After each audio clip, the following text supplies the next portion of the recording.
What's going on, guys? You've been asking for it for a while, so I'm here to deliver. The non-refillable challenge on the last day when it's above 100. I finally remembered to play all of my hits for every day of the challenge a while back on that last Future Cop challenge. As you can see here, my starting position on the last day there was at 110, so I made a run for number 1. So you guys are asking for it. Let me show you how challenge works up here at the top. Hopefully we can get that number 1 spot, and hopefully I can give you guys some tips and pointers along the way here. So here we go. We're going to jump into the first match. My first one during this bout was up against Matt770. So here's the thing for the non-refillable challenge when it's the last day and you're way up there.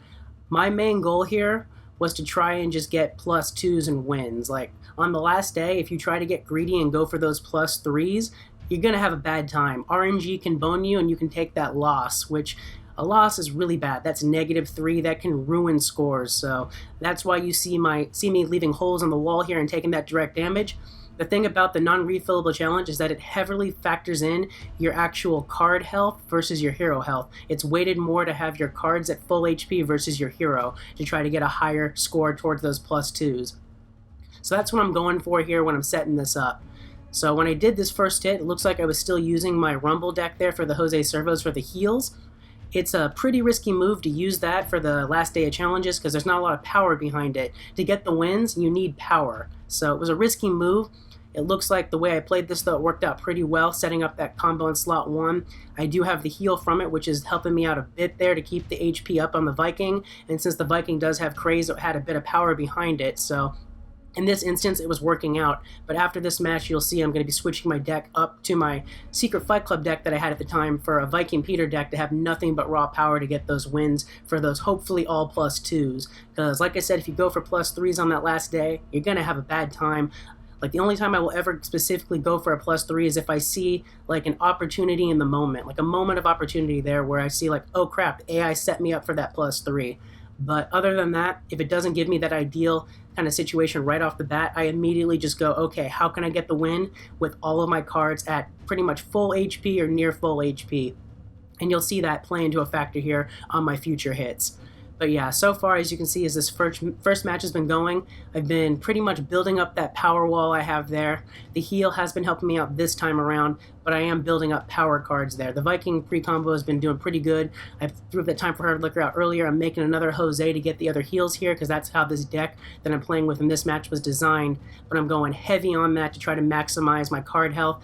I'm not worried about Consuela's 51 HP, because this is still on track to be a +2, as long as I can get everybody's HP up there. So at this point I have full control of the board. It's over, so I get one more heal from the Jose Servo and then it's match point. I just drop out whatever card out there. Playing the high HP card, it's kind of different from Rumble. I don't think it factors it in as much. It might. I haven't found a consensus on that yet for the non-refillable challenge. Either way though, if you look, everyone's near full HP there. Even though I had max, like a lot of damage on my hero, I got that +2. So this is the match where I switched over to my heavy power Viking Peter deck, so no more Jose Servos. So right away I open with the Jelly Bean here. I'm going up against Warnut and Walkers. Warnut has a really good deck, so they played the Mythic Stand. At this point, if I didn't combo, I risk getting hit with a Rough Knight Stand or a Viking Peter. Both could wreck me, so that's why I go and make that Viking Peter right away to take advantage of that Bodyguard, Punch, and Craze. Like, as you saw earlier, taking some damage to my hero doesn't bother me so much. I want those +2s, I want those high scores, so that's why we did that combo there. So at this point, it's all about just expanding my wall.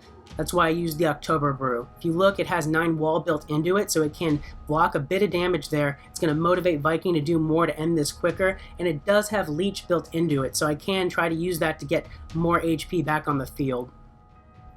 So if you look here, this is where it's kind of like dicey, because I could combo and keep my wall going, or I can play a card in slot 3. I opted to do the card in slot 3 with Peter to try to avoid more direct damage on my Consuela, because the thing is, if you take too much direct damage, no matter how high your card's health is, it could still be a +1. I didn't want to risk that. Point is though, like I think I could have afforded to take that hit. I probably should have comboed slot 2 to ensure the +2, because now it's not looking so hot. So my game plan here at this point was I can afford to take a hit from the Bender. I use my Absinthe to make Drunk at the Clam to power up October Brew, because it does have the leech to try to get some HP back. Unfortunately, though, Viking in slot 1 is already crazed way out of control, and I think it even gets the lucky punch here to demolish that, which ends it before I get that leech, which makes that a +1 because of all the damage on my cards. So that was unfortunate at the time.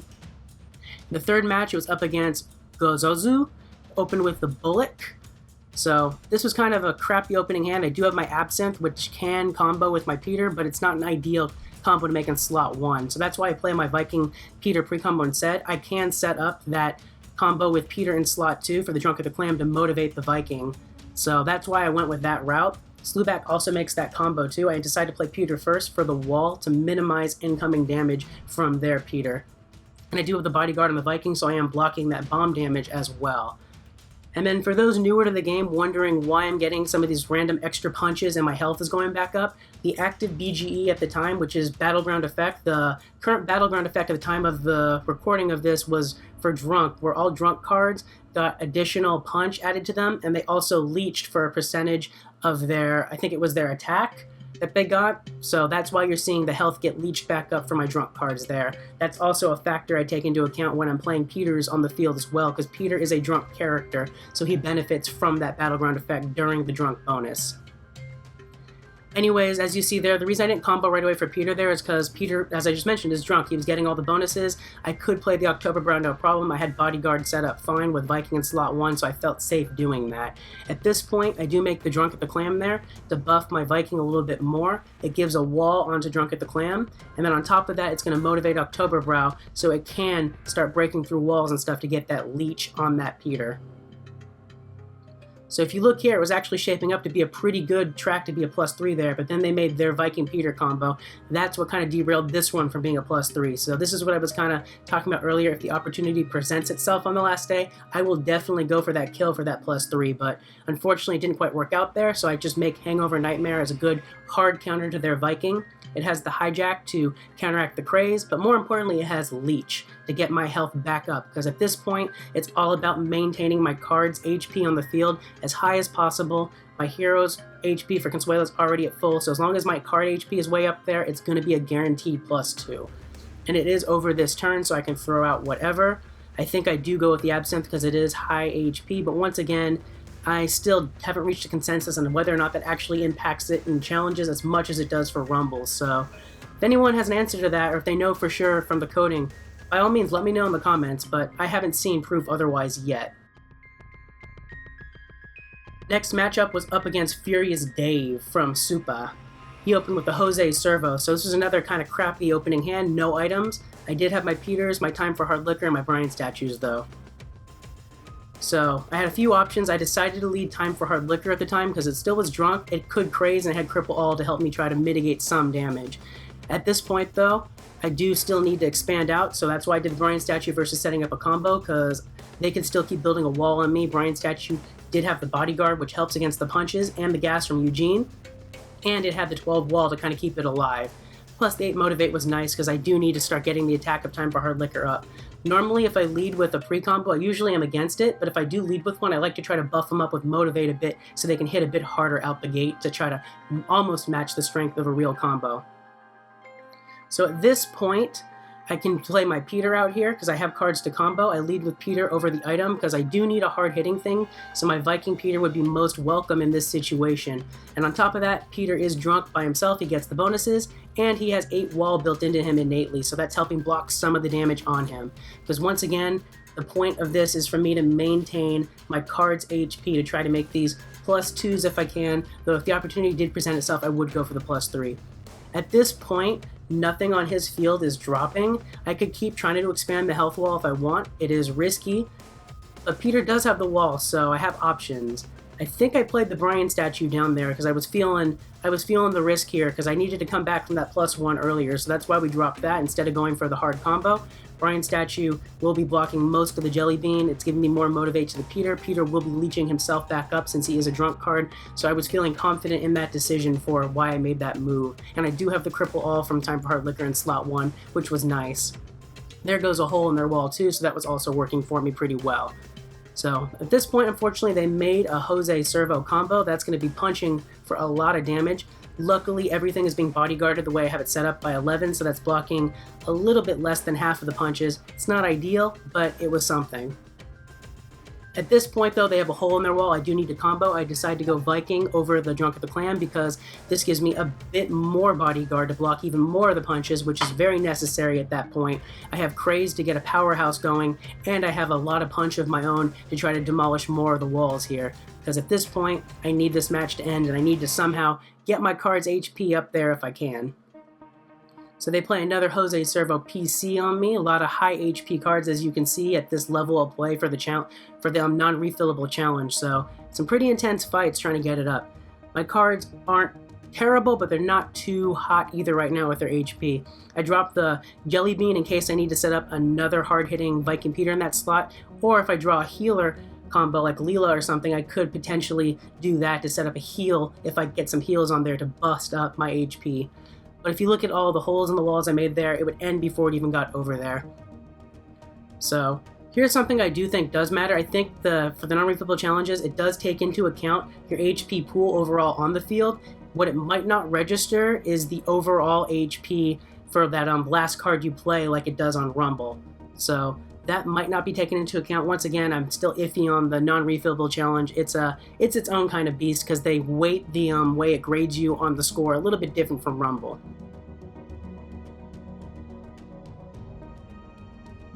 Alright, the next match was up against Shinksta. As you can see, at this point, we started hitting some King of American Burgers guys members. This is around the point when you're this high up in the non-refillable challenge, up above the 110s, around the 115, 120 mark, you start facing the top of Secret Fight Club. Those are the decks you are fighting. So once again, that's why I was leading with power on a lot of this. Had a rough opening hand on this one, that's why I led with the Viking and motivated it with the October Bro.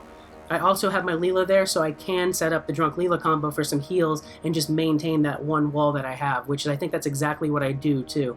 Because once again, going for those +2s, it's fine taking some damage to my hero. It's all about keeping my card wall at high HP. Because I've had some, I don't remember if I have any matches that you'll see this time around, but I've had some in the past where I've been hurting pretty bad on my hero HP, but my cards were looking mighty fine at full HP, and it's given me some questionable +2s that if I were in charge of the grading scale, I wouldn't have given it to myself, but they gave me the +2s on those, so it heavily factors in the health of your cards. Alright, so I dropped the Brian statue because once again at this point it's just expanding the wall and keeping my cards happy and healthy. There, Peter by itself shouldn't be able to break through the Brian statue unless it has some extra motivate help. I have that bodyguard, I have the wall, so it's pretty self-sufficient at that point. My Oktoberfest is healing itself up and healing the Viking while Viking continues to craze, so once again at this point it's just protecting my own health of my cards. So we drop a Peter for that very reason. He does have the wall. It wasn't going to be like a perfect move against Luis because Luis does have the jab which negates the wall entirely, but Peter at least was drunk so he can take advantage of the Oktoberfest heals there for that last turn if it got over there to get some extra heals. So unfortunately they made a Viking Peter of their own combo there. That hits pretty hard. It hit the Brian statue, which unfortunately was the one card that doesn't get a free heal from my stuff, so that kind of sucked. At this point, though, I had pretty good control of the board. We go ahead and make a Viking Peter just to get a bit more bodyguard on the field there, because that protects a bit more than Brian's statue was with the 11. And also, since it hits harder in the combo version, it does leech more as well. And it got a good punch there, so that worked out well to give me everybody near full, so that's the +2 because of that. The next matchup was up against Killick, opened with the Party in the Beer Tank. It's a high-risk, high-reward card, has low HP, but goddamn does it make some terrifying combos, and it can hit you pretty hard with 16 attack, and some good payback and gas. And I also had a pretty crap opening hand here. We opened with Peter over the Mythic Stewie just because it's a drunk card playing to the Battleground effect to try to give me any edge I could get. I drew my Jelly Bean here, so at this point, I didn't want to mess around. It took pity on me and they didn't combo a Viking against me that first turn. If I play in slot 2 here and don't combo, if they combo on me, I'm screwed. So I'm forced to combo here to ensure this will be a win. Like I said, we going for those +2s. And sure enough, if you look here, had I did the card in slot 2, that Viking Peter he just made in slot 1 most certainly would have me. So it's very crucial that I made that combo to even get the win. Because once again, taking a loss in the non-refillable challenge, that's very bad. That's how you take -3, which is a score destroyer.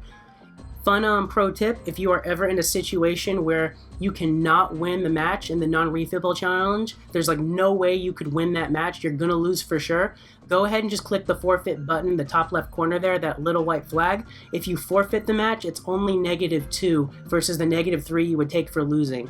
So quick little tip there to help you score a little bit better if you're ever in that situation where you are completely boned. One other thing you could also do, this only really works on the last day of the challenge because of how inconvenient it is, but if you're on your very last hit, like hit number 10 out of 10 on the very last round before the challenge is about to rotate back over to the new one, if it looks like you are going to lose that match, go ahead, just don't finish the match, don't forfeit, don't keep playing to take the loss, just go ahead and close the game and let the match time out, because once the timer runs out, it's over. It does not register that as a win or a loss, so you will not be losing any points on that match. Good way to kind of protect your final score wherever you're at on that last hit if it's for sure going to be a loss on that very last hit. I don't know if that works on other days beyond the last day. I mean, in theory, I suppose it might, but at the same time, there's no way to back out and play any other aspect of the game while that's going on because you're locked into that match until it expires. Like once the timer rotates out, you can still go back into the match. It's still going to have you finish the match, but whatever the outcome after that timer rotates will not record it as part of your score. So you could hypothetically do that on an earlier day, but it locks you out from playing any other part of the game the rest of the day. And I honestly don't know if it would count that as one of your hits for the next day too, burning it. I've never tried it. Wouldn't recommend trying it on any time but the very last hit. Anyways, I've rambled on enough about that topic. We're on to the next match here. It's Emma DD from King of American Burger Guys. Once again, we're not screwing around. We're going to go ahead and play Viking Peter combo because they got to stand on the field. If that rough knighted me, it could have been bad. Same thing for Spring Break shots. If they comboed, could have been bad. Luckily, they didn't. They played the Leela. Unfortunately, though, Leela does have a good chunk of motivate, so I took a lot of direct damage there. So at this point, it's about expanding my health wall, but Leela's going to be hitting me pretty hard directly next turn, too. It's causing massive damage to me, so no matter how far I get this wall over, it looks like even if all of my cards are full HP, this might be one of those situations where it might be a forced +1 because of the unfortunate setup I'm up against. Because 33 HP, I think if I won it right here with my cards at full HP, I might be fine for a +2. It's like, that's on the borderline, but if you look, they still have 58 HP and I'm nowhere near winning, so that's nowhere near on the table at this point in time. And their stand's looking pretty scary with 39 HP, or 39 attack, 40 HP. It's been building that craze turn after turn. My Brian statue's not looking too hot either. It only has 10 HP left. At this point, my October Brow is also not doing so hot. I'm going to want to combo it to make sure that all of my cards on the field have good HP. That's why we go ahead and set that up instead of playing a card in slot 4 there, because Brian's statue is definitely falling. I'm going to have to fill that hole. I don't want to worry about slot 3 falling to that Leela. So that's why we went ahead and did that. Luckily, Viking in slot 1 is already crazed way out of control, so it can take care of pretty much anything. But yeah, their stand's already got a lot of attack. Look at that. They got the holy trinity of mythics on me there. They got 2 quad fuses and 1 single fused. Holy At this point, my cards are looking good. It's my hero that's not doing so hot. But I kind of have control. I can play my Motivate, Time for Hard Liquor in that slot to fill it. That'll buff Viking in slot 1 up enough to one-shot the Luis. So I'm in a pretty good spot here to kind of just take out their walls. With the right punches, it's over, but my health is down to 10 for Consuela, so even with my heroes as high as they are, I still think that kind of screws me for getting the perfect +2 there.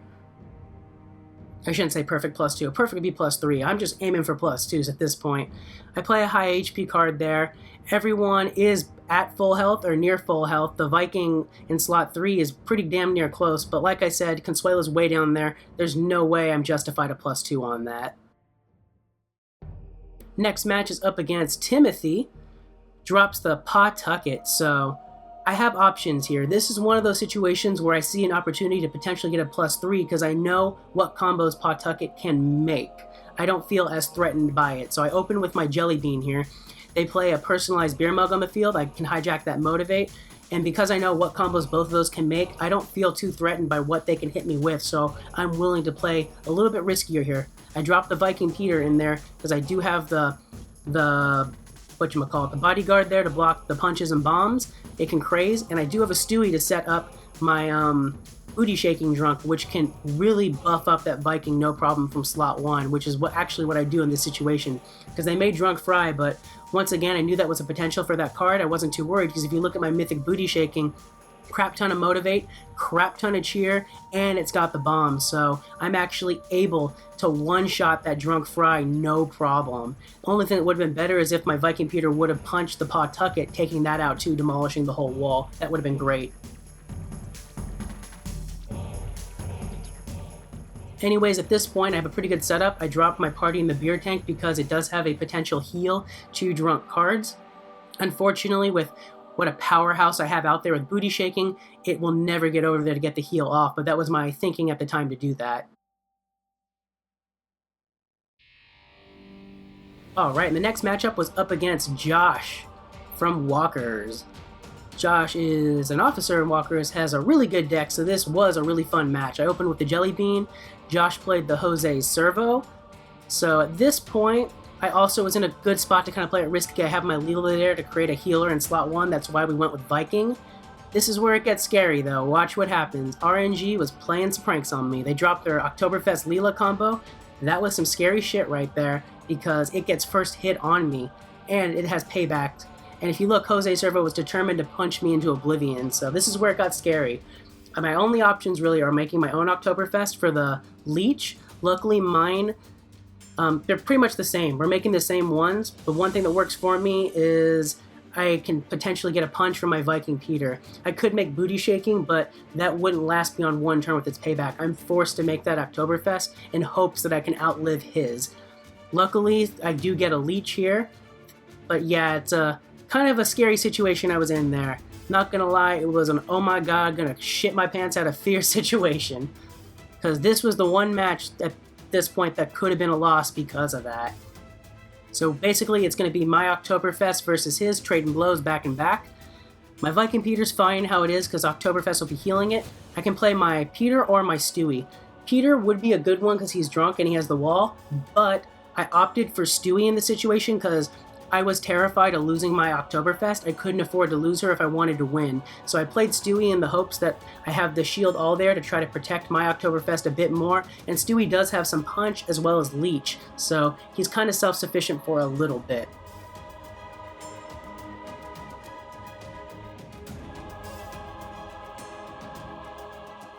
So if you look here, Josh's Oktoberfest, between his leech and everything, wasn't ready to really survive there. I was able to hold on. All the punches keep going for mine, though, trying to end it. Luckily, my baby held on there. I have just enough attack to end his, so mine won the fight there. At this point, it's all about healing myself up, because I can't keep risking this game. So I make my Hangover Stewie there, because I do have leech built into it to try to get its HP all the way back up. Viking Peter's fine from the heals it's been getting.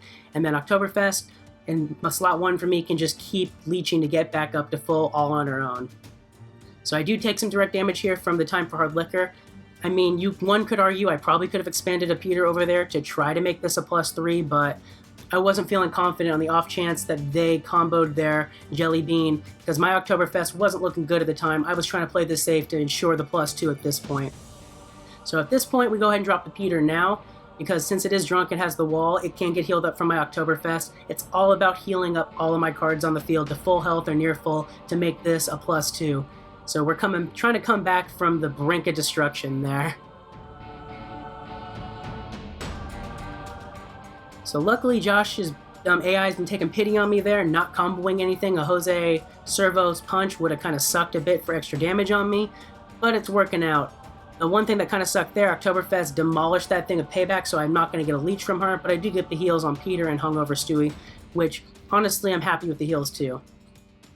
At this point, I have Booty Shaking, but we're going to play Brian Statue instead for the Bodyguard, because there is still being punches thrown around from their cards because of the drunk bonus, so the Bodyguard will protect it as well as Peter. There's nothing to worry about for it getting hit by anything else, so it's fine over there. And at the end of the day, it's high HP. Like I said, I don't know if that actually impacts anything, but if it does, good to have it than not have it. At this point, Josh dropped out of Jose Servo. It's over this turn. Since it's such high HP, I do get that leech on my Oktoberfest, and I get my heals from her as well on my other cards. So everybody should be pretty high up there on health. My Consuelo wasn't hit too hard, so it's a guaranteed +2 at this point. So we did it. We came back from the brink of annihilation there. Went from a possible loss, turning it into a +2. This is where the magic happens.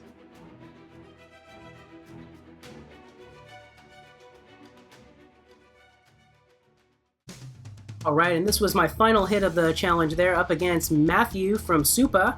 Open with personalized beer mug. I go ahead and play my party in the beer tank because I can't make a Viking. At this point, I was already keeping track of the math of where my score was. I was on track to make a potential top spot. Didn't want to really mess around in case they comboed me, so I believe I go for the safe bet here. I could try to set up the booty shaking there too, so we're going to play the Peter. I could have also comboed right away. This was a little bit risky, so I was playing it risky. Thinking about it now, I might have been better going for the safe bet, but hey, I played it a little bit risky because I knew if I didn't lose slot 1 there, I could make that booty shaking to really buff up the Peter, and that's what happened to work out for me there. So that was a bit of a risky move. I know what combos personalized beer mug can make. It's limited. There's not too many things it could have made that would have screwed me, but there were a couple of things that might have been scary. Either way though, it happened to work out for me pretty well there, because booty shaking got made, Peter got buffed the hell up. I'm taking a pretty significant hit directly here from the Jelly Bean, unfortunately, but it's not enough to ruin a +2 for me, because like I said, it heavily weights your character cards. So at this point, they are losing time for Hard Liquor, so they're going to lose that Motivate on Jelly Bean. That's why I dropped Brian's statue. I don't want to be taking any more direct damage. I have a little bit of time to play with this, so we're going to go ahead and drop that to defend. Unfortunately, because of the bombs there, Peter missed his chance to get that leech. That's okay though, depending on, if you look here on how much health he has left, I have another turn to try to fix that and correct that. So at this point, I go ahead and I make my combo. I could go for Party in the Beer Tank. Whoa, what happened? I guess not. Okay, in hindsight, I probably would have made that combo to be safe, but I think I probably played the Party in the Beer Tank hoping to try to get a heal from that in the last slot to get heals, but safer bet there probably would have been to combo the Peter, in my honest opinion, actually. But hey, it worked out. I one-shotted the stand, so happy coincidence. I don't think I did the math at the time on that. I don't usually do the math on my own personal hits, but hey, maybe I did the math on the fly there. Who knows? Either way, though, I was in a pretty good spot. My Peter was looking all right. At this point, I think I do, for whatever reason, combo the Peter. I think I was trying to increase his health pool. I think it's similar to Rumble, how it does do a percentage where this doesn't really matter. But I have had matches where I had made the combo on it, and it gave me the +2 where I thought I deserved the +1 if I didn't combo. So I'm probably a little biased on that, from a little bit of a confirmation bias from my own experiences on that. But that's why I make the move there. It does buff booty shaking, which demolishes the wall there. I get the win here. My cards aren't too bad wear and tear wise, so it is a +2 based on my HPs.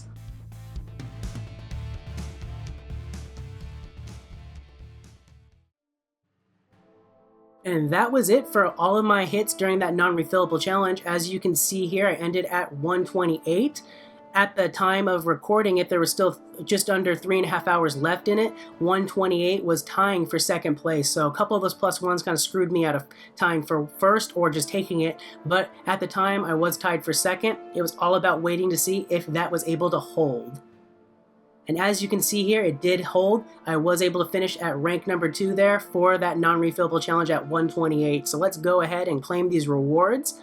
Pretty decent rewards even for finishing at number 2. I get 9,000 of the Nixon coins, some Watts, some Mythic Stones, enough stones to pull a Legendary, and 6,000 Wonder Warp Stones and those Epics. Anyways, thanks for watching, guys. I hope you enjoyed the challenge video. If you did, please be sure to click that like button. And if you're new to the channel or haven't already, be sure to subscribe for some more Animation Throwdown content. Till next time, peace.